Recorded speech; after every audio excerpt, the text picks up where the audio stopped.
Okay, we are coming today to the last video in this particular series on supposed development and engagement with the Pharisees.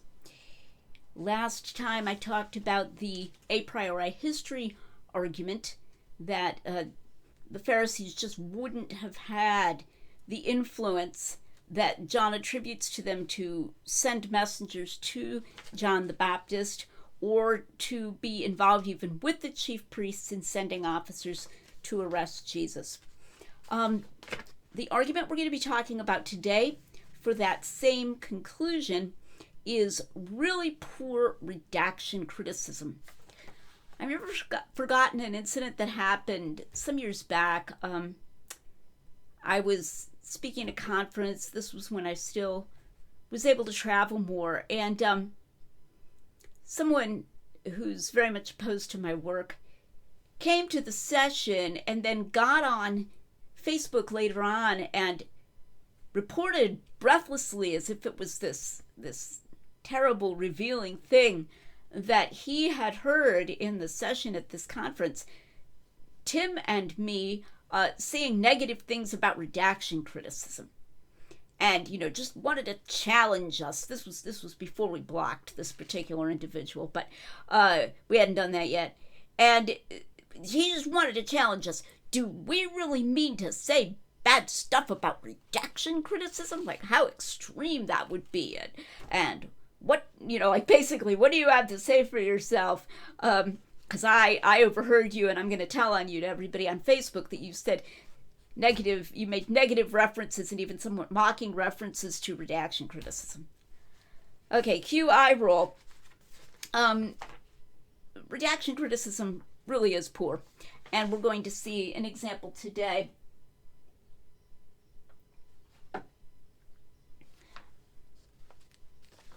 I want to talk about a particularly strange use of redaction criticism concerning the Gospel of John. More redaction criticism is used among the Synoptic Gospels, and Keener does that too. But in this case, he's trying to bring John into this sort of line of redactive development. And I'm going to read some general methodological comments he makes in his commentary on John, and then we'll see how they're applied to this topic. Because much of this material about John's witness, that is John the Baptist's witness, is also attested in the Synoptic tradition, it is clear that the author of the fourth gospel does not fabricate John's witness out of whole cloth, but adapts existing traditions. So adapting traditions means changing the facts. You have to kind of bear that in mind. As promised in the introduction, we will explore questions of tradition in this gospel where it is most easily discerned, namely in passages that overlap with the Synoptics. I recently posted on Facebook that when a scholar says that John does not fabricate out of whole cloth, you should wait to find out whether he thinks that John fabricated out of half cloth. And that is indeed what we find here. Despite the fact that Keener will often take a kind of an optimistic glass half full approach, well, hey, at least John doesn't fabricate out of whole cloth. He's often saying that John is changing some very significant facts. And that also relates to what he thinks overlaps between John and the Synoptics, because your first thought when you read passages that overlap with the Synoptics is, well, good luck with that, because there aren't a whole lot of passages that, taken in a normal sort of obvious sense, overlap with the Synoptics, between John and the Synoptics. I mean, the only miracle other than Jesus' resurrection that is even reported in John, that is also reported in the Synoptics, is the feeding of the 5,000. The vast majority of the passages are different, and even in the accounts of Jesus' resurrection appearances, the majority of them are non-overlapping. Now we have one that is probably, John 20 probably is the same appearance as Luke 24, when Jesus appears to the male disciples. But honestly, most of them are not overlapping. So right away you should be saying, well, how much material are you even going to have to work with or are you going to be treating things as overlapping that aren't really overlapping? And the more you read, the more you see that that's exactly what Dr. Keener is unfortunately doing. To use an example that's different from what we're chiefly examining today, he considers that John 12, where Jesus says, now my soul is troubled, and what shall I say? Father, save me from this hour, but for this hour I was born into the world, is John's adaptation of the Garden of Gethsemane. And he considers those to be parallel, overlapping passages, even though they're completely different contexts. In John 12, Jesus is not in the Garden of Gethsemane. It's prior to that. He's surrounded by a crowd who hear, in a couple minutes later, the Father speaks from heaven and so forth. I mean, within the story of John's Gospel, it's not the same scenario at all. And as Craig Blomberg has pointed out, if you thought you were going to be crucified, you'd probably be thinking about it more than once with anguish in your heart, right? So there's nothing intrinsically implausible. And there as well, Keener says, well, John doesn't manufacture this out of whole cloth. He adapts a synoptic tradition. It's like it's supposed to be a compliment to John, that he's literally inventing a scene where Jesus says these similar things to what Jesus said in the Garden of Gethsemane, even though that scene didn't happen as a separate event. Hell, hey, at least he isn't, inventing out of whole cloth. So right away, you should be wondering, what is this? Why are we trying to examine questions of historicity in John in the places where it is most easily discerned, namely in passages that overlap with the Synoptics? Well, then you go back to the introduction and you find the passage that he's referring to. Examining the fourth Gospel's genre necessarily invites some examination of the degree to which the Gospel is historically reliable for Jesus research. Most scholars, including myself, agree that John adapts his material more freely than the Synoptics. We know what that means. At the same time, John's relative lack of overlap with the Synoptics makes the degree of his adaptation difficult to examine. So we're not even going to consider that maybe he doesn't adapt his material in the sense that he means here at all. That's not even an option. We're going to try to figure out the degree of his adaptation. Thus, we must address issues of the historical traditions contained in the fourth Gospel at relative points, primarily where these traditions overlap with the Synoptics. This exercise can at most establish an approximation of the Gospel's use of reliable traditions, however. We lack adequate extant data either to verify or falsify most of the events claimed on purely historical grounds. Okay, there's so much bad methodology here that it's almost hard to list all of it. What are the two options being considered here? One option is agnosticism, which he actually says is what we should hold, at least as far as purely historical grounds. Now, he's got a whole book called Spirit Epistemology, so, maybe the Holy Spirit might attest to you that something really happened. But on purely historical grounds, for most of the events claimed in John, we lack adequate data, either to verify or falsify. So this is endorsing a passage-by-passage approach, and it's saying that if we don't think it's overlapping with the Synoptics, we just have to kind of throw up our hands and say on purely historical grounds, gee, I don't know. Okay, that's one option. The other option is that we think that something overlaps with the Synoptics, and then if there are differences from the Synoptics, we call those adaptations, and so we only evaluate John positively to the extent that he is repeating what we find in the Synoptics. Okay, so if John does have something overlapping, but he has additional stuff, it's not found in the Synoptics, like details of the event, we're going to question those, we're going to be unsure of those, because after all, those might just be adaptations. And those are the only two options that are given here. Now, there are many better ways to examine and investigate John's historical reliability on purely historical grounds, not because you have the special help of the Holy Spirit here, okay? There are undesigned coincidences, which happen precisely because John has details that aren't found in the Synoptics. There are unexplained allusions that have that ring of testimony. There are incidental connections with outside information about culture and customs.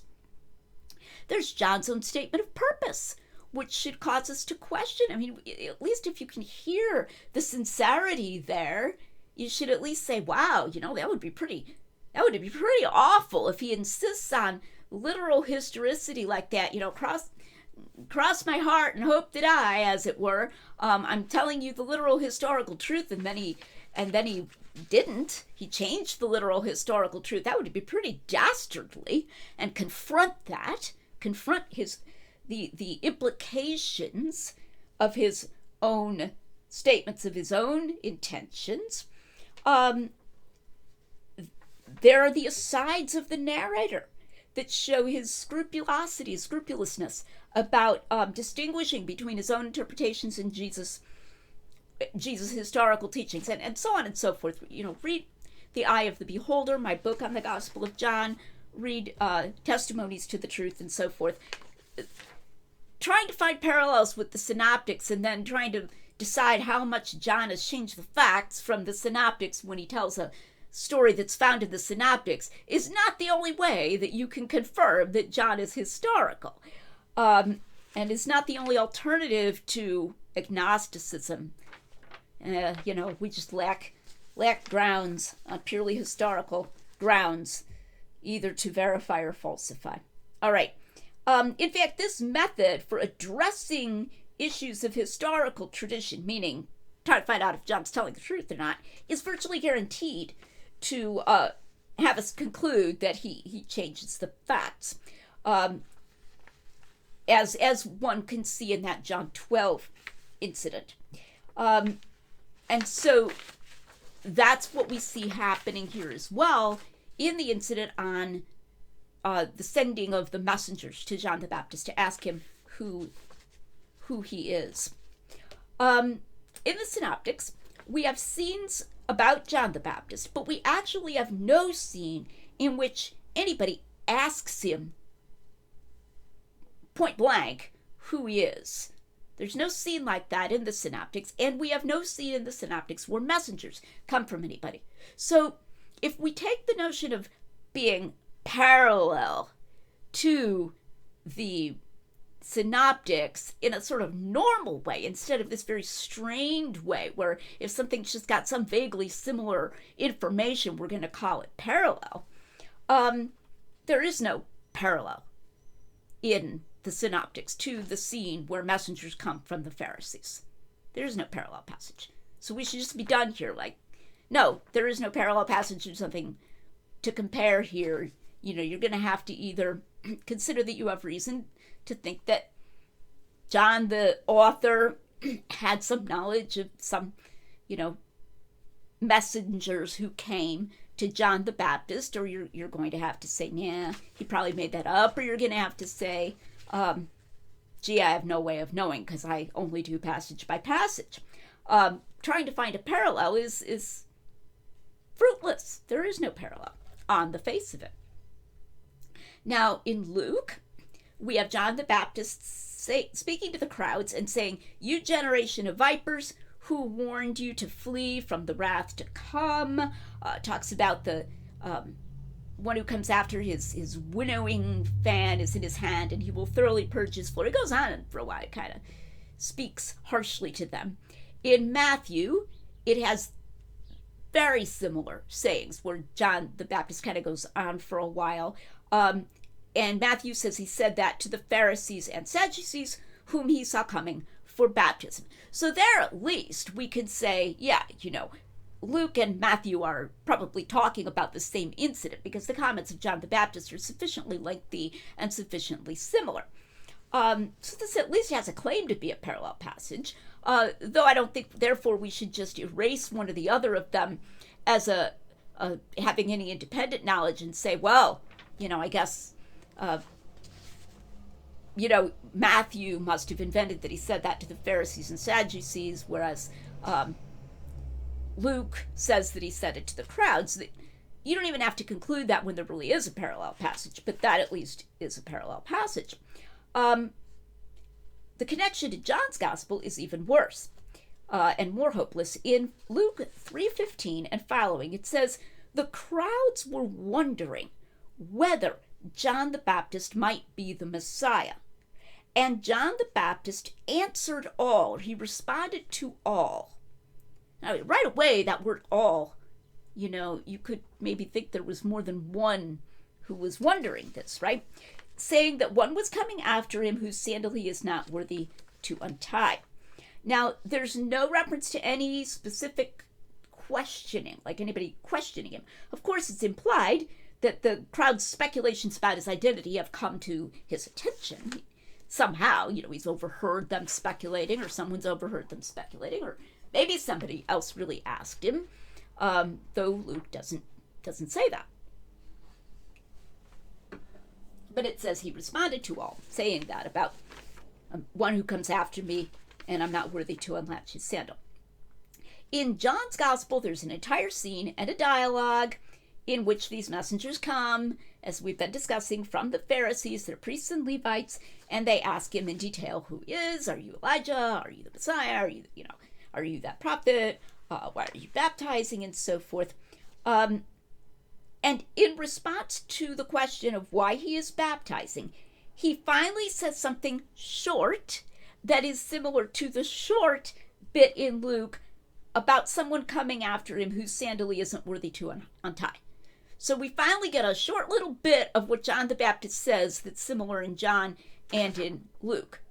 But it's so short that he easily could have said it to more than one person, or he could have said it loudly enough that, because he knows the crowd's wondering this as well, that they can hear him. Luke says he responds to all. So for Luke to just say the crowd was wondering whether he might be the Messiah, it's not even an incident. I mean, Luke is describing an ongoing wondering, okay, that he says they were in expectation. They're like murmuring. I mean, this probably went on for a while, more than one day, maybe more than 1 week, maybe more than 1 month, certainly more than one person wondering whether he might be the Messiah. All right.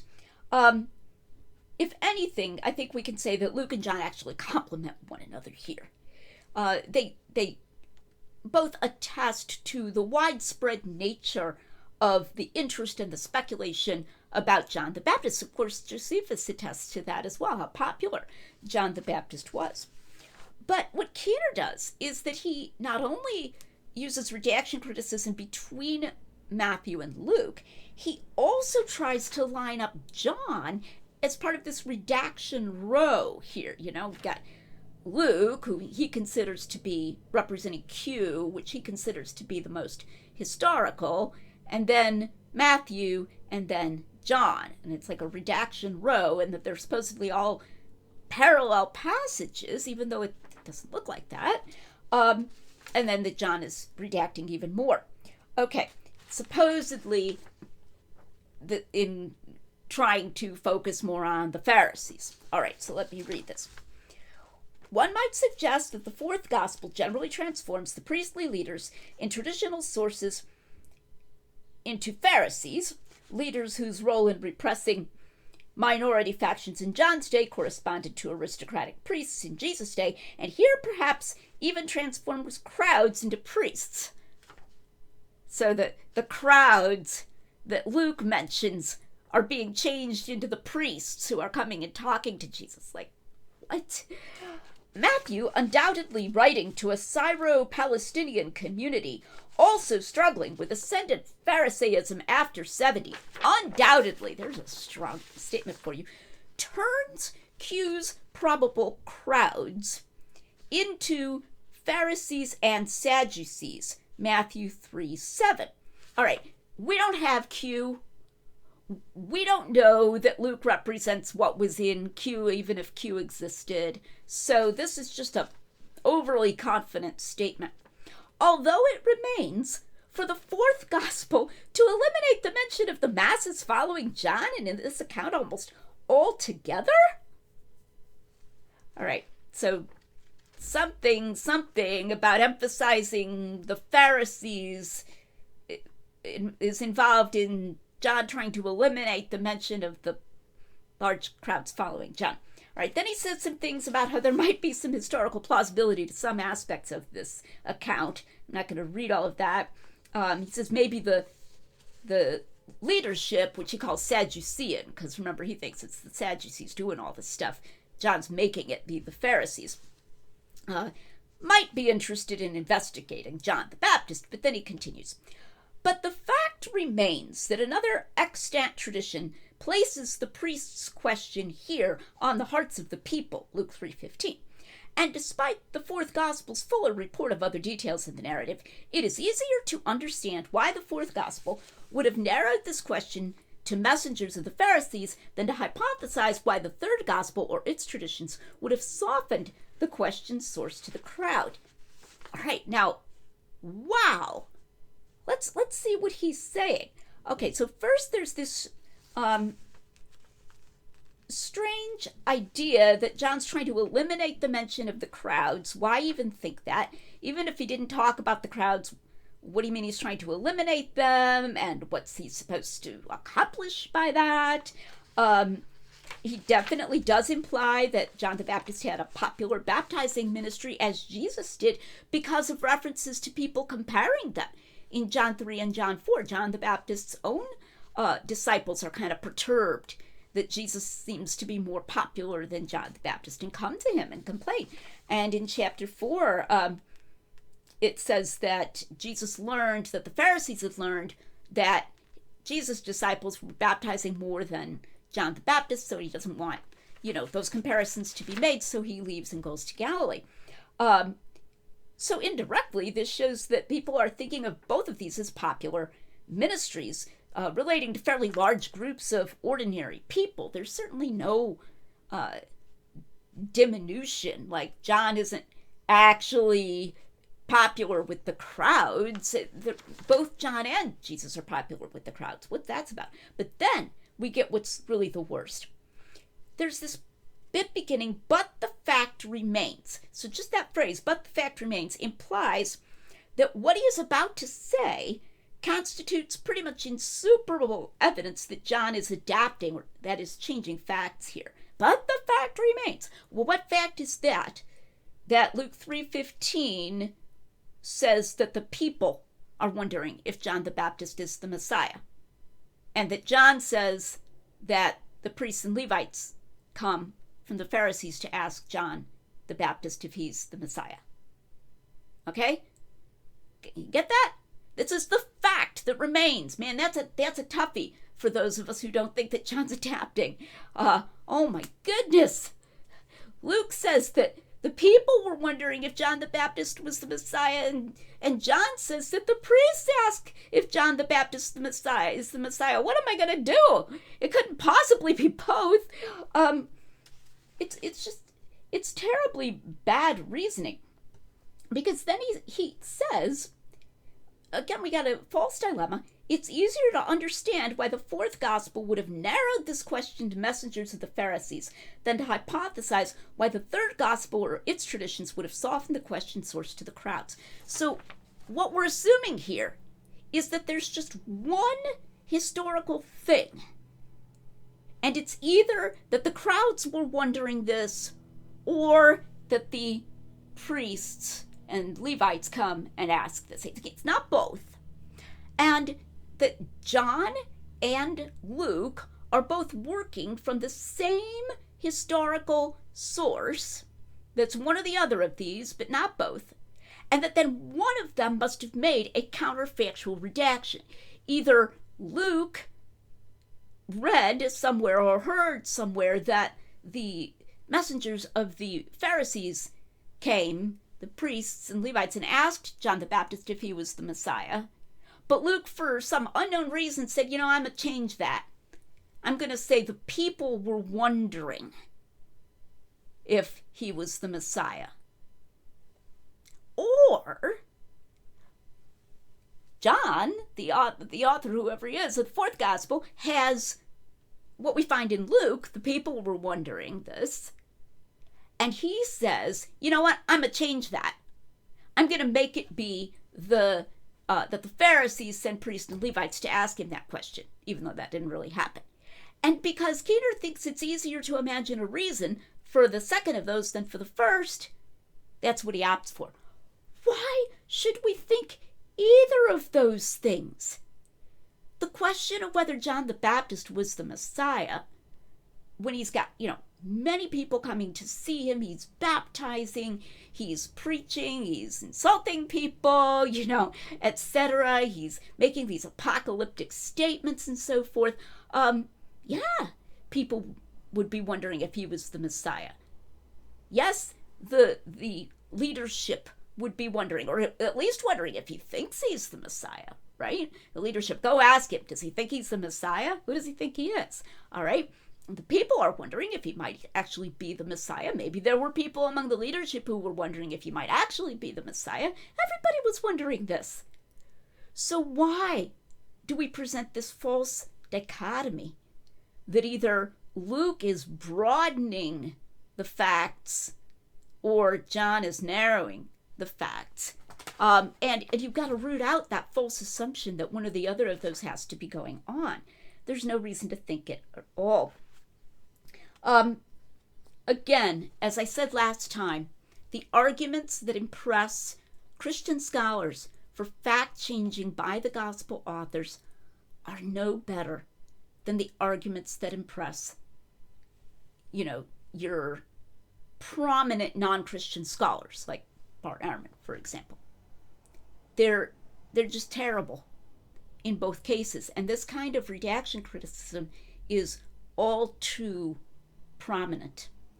The idea that John is just telling what happened, that he's not adapting synoptic traditions factually at all, it's like it doesn't even make it onto the table. But then we compliment him if we say he's not adapting a lot, or he's not making up out of whole cloth, and that's supposed to be the farthest we can go. I propose that we very seriously consider that purely historical grounds justify us in thinking that John is not deliberately changing any facts at all.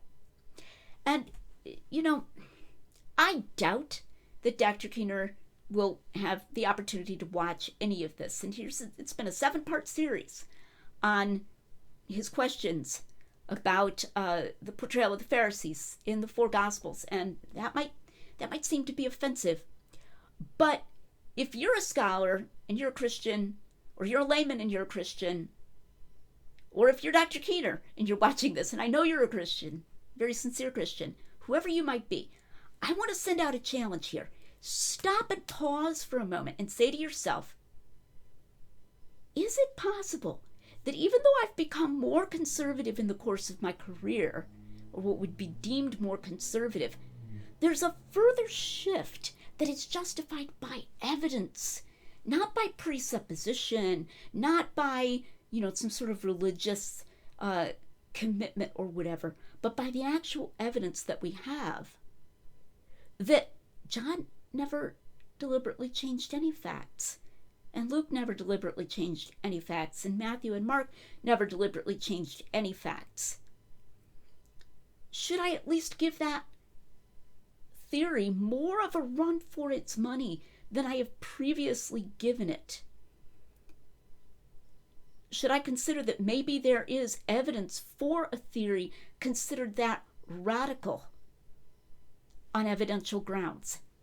And if that thought has not occurred to you before, that radical theory might actually be evidentially supported, I challenge you, I even beg you, to consider that possibility very seriously. And that's what we're trying to get people to do here at the Lydia McGrew channel, where we're making common sense rigorous.